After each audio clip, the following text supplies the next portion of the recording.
So I've got a thing that I decided to do a talk on tonight, and I know it's conversations with Dion, so we're going to turn it into a conversation a bit later. And the topic is thoughts, and I wanted to speak about it because this is something I've been thinking about a lot. So, come on, that's a joke. I want to talk about thoughts because I've been thinking a lot. But the topic is thoughts, and I have been in some of the classes and some of the groups been explaining a little bit about it because I've been building a whole strategy around it. And I wanted to share it with someone, and I want to create a little training video for the world. But I thought, let me do it on here tonight. Interesting ones, the good loyal people will always show up, and it's always nice. It's better talking to an audience than talking just into a camera. So thank you for being here, first and foremost. So why do I want to talk about thoughts?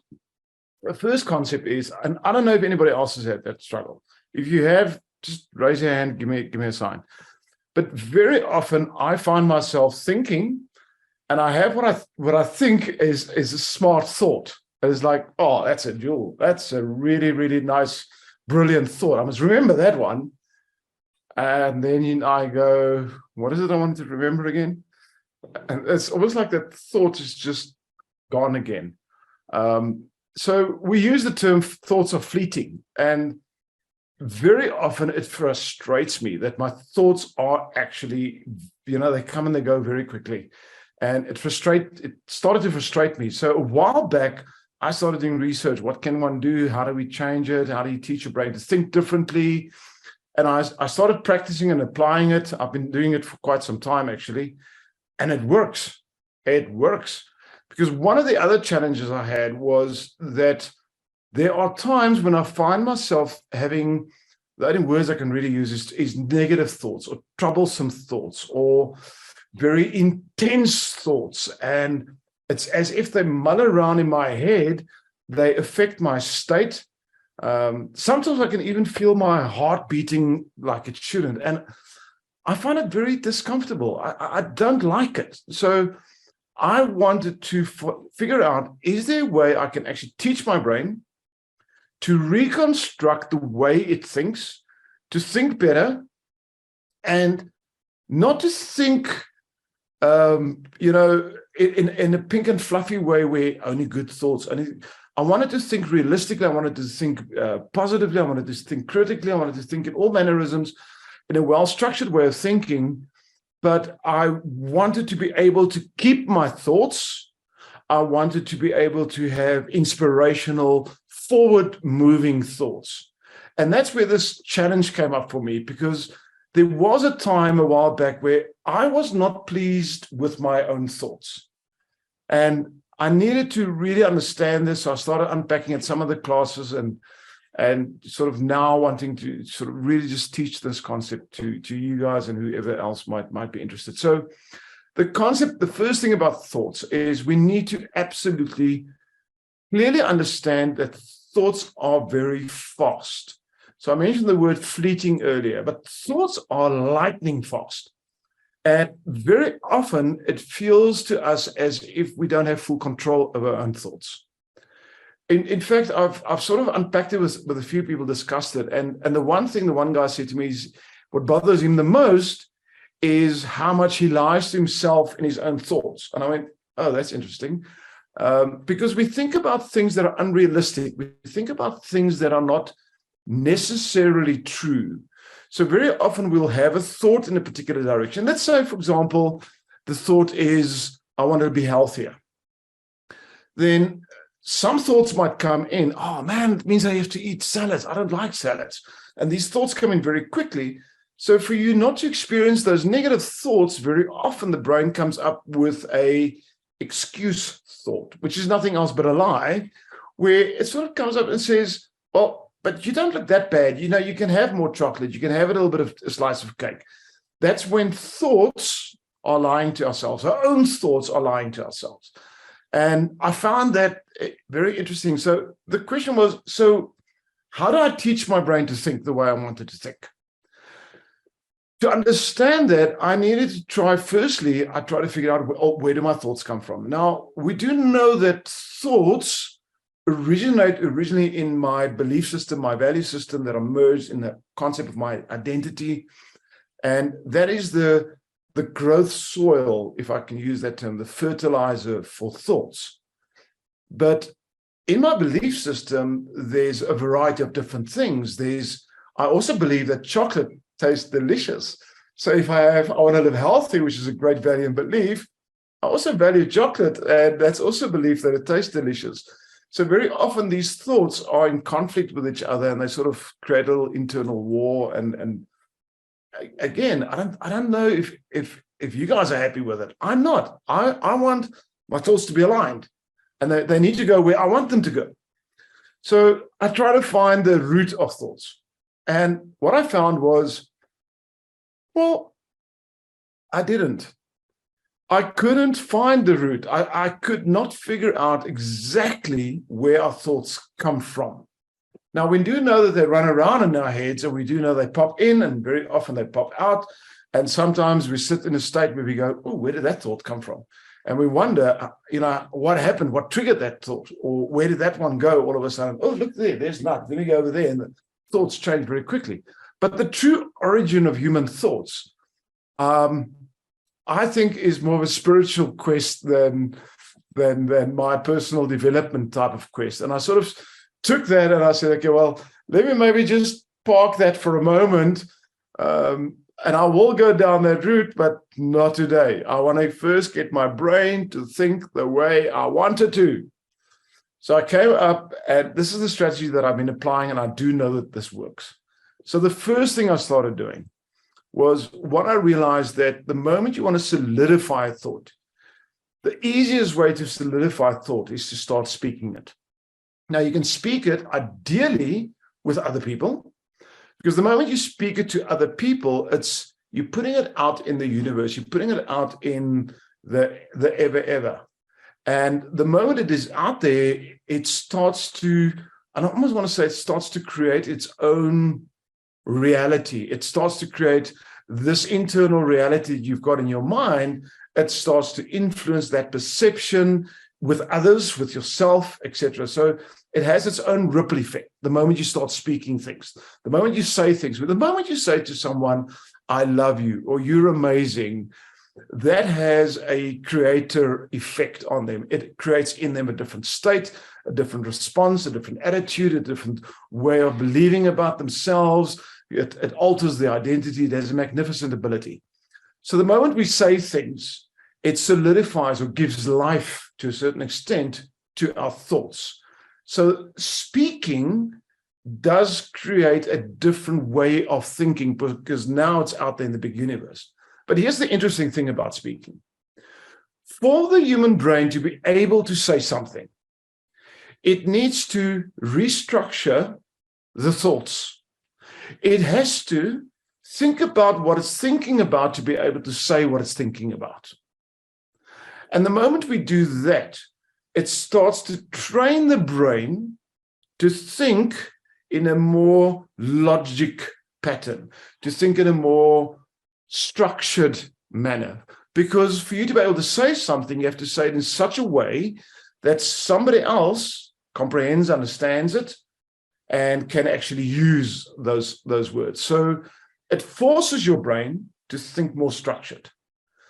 And the more structured your brain thinks on a regular basis, the more habitual structured thoughts becomes. I often wondered why speakers, trainers, lecturers have a very structured way of thinking. And well, it's fairly obvious, because we have to teach things, we have to express them verbally, we have to, lastly, obviously put them in written word, which I'll talk about in a moment. But what it does, it forces the brain to have to really organize these thoughts. And the moment that happens on a repetition cycle, the neural network in the brain starts changing, starts aligning differently. Neurons that fire together, wire together, and it literally becomes an internal brain habit to think more structured. Now, one of the reasons why this is important is during last year, we lost my mother-in-law, great woman that I absolutely adored. I knew her, even before I met my wife. I knew her as a friend and a great person. And she had a little bit of Alzheimer's and a little bit of dementia. And so this has been in the back of my mind, can we somehow get the brain to not age so early? I'm turning 60 in a couple of days, so maybe that's in the back of my mind as well, that I'm going to, protect this machine that I'm using. So speaking words teaches the brain to think in a more structured way, and I believe that's a very healthy thing for us as humans. I think everybody here wants to think more structured. So speaking it, best way. Now, what if there's no one to speak to? What if the people around me are not interested in the things I think about? Because that's a strong probability that you live in a household or in a group or in a building where nobody else is really interested in what you're thinking about. Well, then start talking to yourself. Start saying things with your mouth out loud so that you can hear it. Because the minute you say it, it goes in your ear, you are creating a loop, a cycle. And sometimes, and we've done this many times, sometimes you say something and as it comes out of your mouth, you go, no, that's not really what I mean. So speaking teaches your brain, even if you're sitting alone in the room, don't look in a mirror and speak. That's just really going to be weird. But speaking things out loud will teach the brain to think differently. That's the first step. But then I took it to the next one. And the next one is the one that I have been doing for many years. I didn't really truly appreciate the value of it, but I do now. And that is not just speaking, but writing things down. Because even when we speak, there are times when I say something and 5 minutes later, I have forgotten what I've said. That thought, even though I have put it out in the universe, has just disappeared into nothingness. So writing things down gives my thoughts life, gives my thoughts reality, gives my thoughts a concrete base of existence. So my thoughts are not fleeting anymore. They're not coming and going. They're not words that are just being said and they're going to thin air. The moment I write things down, it means I can go back to them and I can go and read them. And this is the cool part. So I started off just writing my thoughts down. I had two different journals I was using. I was using one journal for things that I'm grateful for, or gratitude journal, just the positive things, all the nice things. I had a separate little journal that I kept for my unwelcome thoughts, my negative thoughts, my limiting belief thoughts, the thoughts I didn't enjoy. And I wrote them in a separate journal, and I would write them down, leave them for a couple of days, go back to them, and then I would rewrite them into an empowerment, positive kind of a strategy where, sometimes I might write down feeling unenergized today, which to me is a negative. I'm not feeling high energy, feeling low energy today, or unenergized, whatever. I'm just giving an example. A couple of days later, I'll go back and say, well, clearly you needed some rest. It wasn't a bad thing, but next time you can also go for a walk. That'll also, change the way you feel or whatever. So I'll put some kind of a positive spin on it. What that started to do was to teach me to think differently. So the moment a thought entered that created a bit of discomfort, that wasn't that welcome, what I did is I trained my brain to reframe it, to turn it flip side around, to give it a different approach. And I did that not only by thinking about it. The only way I could do it was to write them down, take a pen and paper and write them down, go back, go read them. And very often when I reframe them, I would also go to my gratitude ones because that made me feel great. And that I do believe just added to the positive state that I could be in. And it started to teach my brain to think much more structured, because quite simply, the moment you have to write something down, the words we think about, the words are different to the spoken word.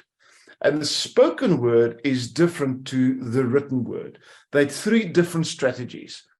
So if I can think something, if I say it and I write it, what I'm doing is I'm truly formulating it on a different level, from different angles, from different perspectives, from different structures in my own brain. And that does teach my brain to think smarter. That's a simple way I want to say it. To think more outcome-based, to think more positive. But again, I wasn't completely happy with it. I wanted a little bit more. And I remember teaching a technique a while back, and was on one of the courses. And as I was teaching it, part of my brain went, oh, I know where I'm going to use this now. And the technique I'm referring to is it's actually a very old technique in NLP. It's called the Disney model. And in the Disney model, it speaks about three processes that you can take a client through. And the three processes are quite simply what's called the dreamer, the realist, and the critic. I started writing dreamer, realist, critic. So every time a thought would come up, be it a negative thought, be it a positive thought, be it a thought that went, oh, that's a cool idea. What I would do is I would try and get that thought onto paper very quickly, just to capture the thought, to make sure it's solidified, it's there, I can go back to it. But then I started playing an interesting game. I said, all right, so let me think about this thought, firstly, in full dreamer state. And in dreamer state was a very simple concept behind it. I didn't go full the same way the Disney model went. I went, what do I want to do with this? What do I want to create with this? What is the feeling that it gives me? What is the glorious, magnificent future this is going to install? What is the magnificence of it? You can hear I've started going into glorious, magnificence, wonderful, beautiful, all these kind of words, because the moment I go into dreamer state, those are the concepts that came into my mind. So even though it was an unwelcome thought, I would go, well, what's the magnificence? What's the awesomeness about this? What is the phenomenal? And I'll start writing down single sentences about it. Very, very, very positive. And I want to say almost pink and fluffy, unicorn sprinkles all over. Beautiful, magnificent, glorious thoughts about it. That was the whole attitude I would do about a thought. The moment that happened, very quickly, I would just change my own internal thought pattern gears. And I'd go to the next phase, the second phase, which is the realist. Now, with the dreamer phase, what I literally went was, what I want to do with this, what's the possibilities that I can create from this. With the realist, I went, how can I apply this? How can it benefit me? How can it benefit others? How can it benefit my short, medium, long-term goals in life? How can it benefit not just me and my immediate family, but can it benefit my business? Can it benefit other people around me? How? But that's the main question, was how. It was a huge amount of time that I would spend on thinking the how. What that did with a realist, it made it a very practical application style of thinking. So how do I take this great thought that I've now gone dreamer, pop it up, make it phenomenal? How do I apply this? What is practical about it? What do I have that I can use to make this happen? What do I need to get hold of or to add in or skill to develop to take this to another level? And what that did was it forced me to really go strategy thinking, really go almost like a goal plan, like a development plan, analytical type of thinking, really structuring it, because the focus was on how. How do we use this? How do I do this? Not what if I use it? That was in the dream. It was very much on how. The next phase I went to was the critic. Now, the moment I say the word critic, most people come up with a negative way of thinking. No, I don't believe a negative way of thinking is necessarily a requirement. For me, the critic is not always necessarily a negative, but the critic looks at, what is really not going to work. Fine, sure. But here's the big question I asked in the Critic. What else? What other alternatives? What other shortcuts? What other methodologies? So the Critic would look at the how strategy and say, how can I get there sooner? What's the shortest route I can take from where I am now to that end goal? And the Critic, and this is something I started doing with myself, the Critic always had to come up with a minimum of 3 different strategies. It had to come up with 3 extra strategies. So one can say I took my dreamer state or creative juice and merged it with a critical and said, well, how will this now start operating different? What started to happen? It started to analyze my internal strategic thought pattern. It started to look at not just thinking about things, but it started to look at, okay, what's the benefit of this? What am I going to create? How am I going to achieve this? What else can I do? And here's the interesting thing. It started to happen faster and faster. That's something I actually did not expect. I actually expected that it's going to take me quite a long time where I have to remind myself constantly about, I have to think this way, I have to think that way, I've got to write it down this way. It started happening automatically in about 3 weeks. Automatically, instinctively. And the reason I know this is I was sitting at our kitchen counter the other day. I was alone in the house. I had a thought. I started writing it down and I needed paper. And I walked into the office. And what I did was, without realizing what I was doing, I took 3 pieces of blank paper. I put them down and I wrote dreamer, realist, critic at the top of these pages. And I put all 3 down on the kitchen counter with a pen. And I sat down with a cup of coffee and I went, okay, now let's go. And the moment I did that, I went, I did this without thinking about it. This was automatic. And I got quite excited because it happened automatically within 3 weeks. Well, that's what I thought. You know me, I've got to give a curveball. That's what I thought. It did happen automatically, but it didn't happen automatically in 3 weeks because I actually thought about this before I wrote it down and started doing it. So the origin of it was birthed probably about 3 months ago already. And I sort of played around in my head. It's about 3 weeks that I practiced it, where I started actually doing it, and then it went to automatic habitual state. The moment that happened, I found myself hovering where? I don't know. Hovering somewhere where I was observing myself thinking.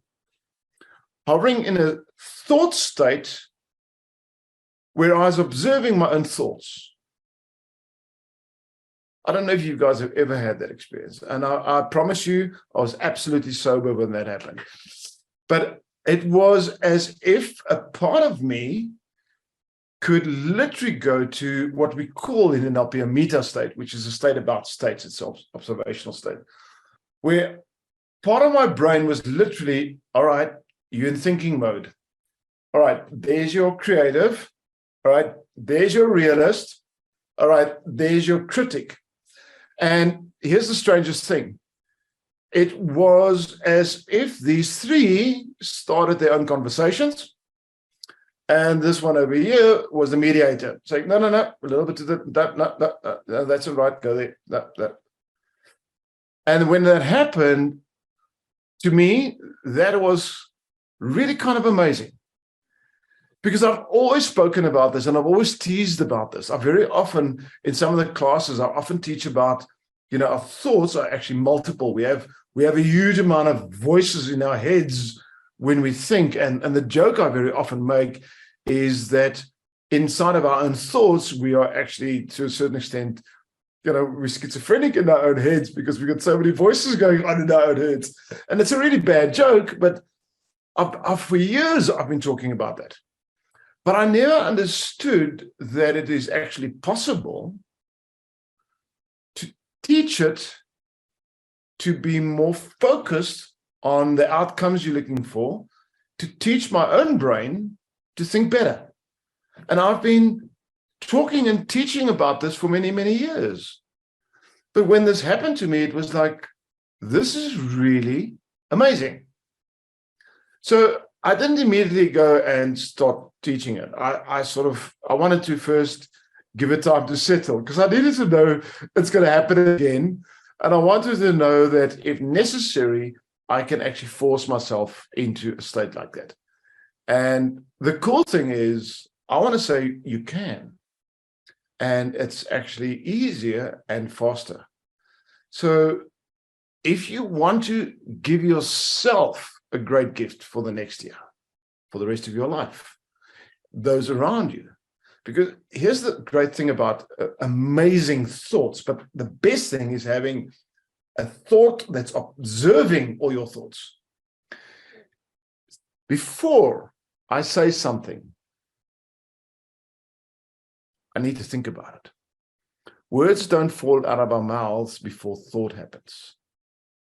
So what I've noticed is, as I am exercising what I call the meta-observational thought state, for lack of a better name, what I have noticed is the words that come out of my mouth are more controlled. They are more strategic. They are not necessarily as blunt or as sharp or as non-nice as they would have been a while back. I like this version of me. And this version of me is the same version. I'm not a different human being. I mean, I'm still the same person. All I've done is just teach myself to think a little bit differently. Now, for someone that makes a living from teaching people to think differently, to me, this was kind of a really amazing, tangible experience to go through.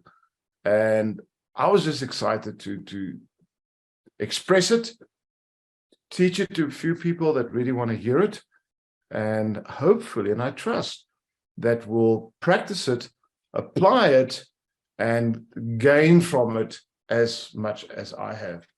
Because I've used it now in my work.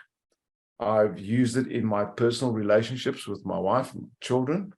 I've used it on a relationship between myself and a friend. I've most certainly used it now quite recently again in developing new products that I'm busy on, and it has served me extremely well. And the reason it served me extremely well is the moment and this is what I've noticed, the moment I'm in that observational state, here's the weirdest thing. It's almost as if when a thought comes in, so let me give you a practical example. This morning I had a fairly long meeting with the CEO of a large national company. And whilst I was in the meeting with him, and we were talking about something fairly long-term important that's going to have quite an impact in my world. But while I was in the meeting with him, a thought actually entered my brain about my birds. I've got birds, I love birds, because I could hear the birds, and a thought entered my brain, I need to give them fresh water for a bath, which is a silly thought, it's a small thought. However, it's a thought that can distract me from the line of thinking, from the conversation we were in, from where I want to go. But here's the interesting thing. Because I've trained my brain now to go to meta-observational thought state, it was almost as if part of me went, that is important, but not now. And it was instant, it was automatic. I didn't have to feel any guilt about it. And I could just realign and absolutely just focus on what I needed to focus on. Now, what's strange is, even though while I'm explaining it to you guys now, because I mentioned the birds and the bath and everything else, that thought has entered my brain. And if you look at the video very closely, you will notice that for a split second there, I diverted, my thoughts diverted. But you will also notice that my thoughts came back very quickly, because again, my meta state said, that's important, but not now, park it. So here's the result. And I hope you're reading between the lines here. It teaches your brain to be more selective on what it thinks about and how it thinks about it. Why is that important? Quite simple. You've only got so much time to think. What do you want to spend your time on thinking about? Do you want to spend it on things not important now, can wait? Or do you want to spend that time, the thinking time you have, the speaking time you have, the writing time you have, on things that'll have an impact in your life, on things that could have a positive spin, not just for yourself, for those around you and for the world as a whole? Where do you want to spend your time? Because I don't know if you're the same about me, and I've found, especially, and I want to say the last 2 years, lockdown obviously had an influence because we were isolated a bit more, gave us more time to think, to be alone, and we had more self-time. But I've noticed that I waste a lot of time thinking about things that are irrelevant. I waste a lot of time thinking about things that is not really going to have an impact on my life. And I do know that some people believe, but you have to think about these frivolous things, Dion, because that allows your brain to rest. Well, not really, because the brain is not a muscle that needs rest. The brain can constantly think and will constantly think. It's more a matter of, is your brain thinking about thoughts that serve you? Or is it thinking about things that you can park and leave on the shelf for later? And when you think about things that will serve you, it will benefit your life, are they fleeting, or are they well structured? Are they creative? Are they practical? Are they options driven? All of these elements comes into the whole thought process. So that's the structure about thinking about thoughts that I wanted to share with you guys tonight. And I really hope that some of you guys did get a little bit of a benefit out of it, and that you will apply it, practice it. And if it's a matter of you watching the video and you practice it, please give me feedback. I would love to know, because I do believe there's more to this. I think there's more elements that can be brought in. And as I delve into it, experiment with it, I'm going to definitely share those on these platforms and keep you guys informed when I come up with a new, there's an interesting thing. Let's put that into the puzzle. I'll share that with you guys, but I would love you to share the same with me. So make contact with me and let me know. And yeah, let's grow together.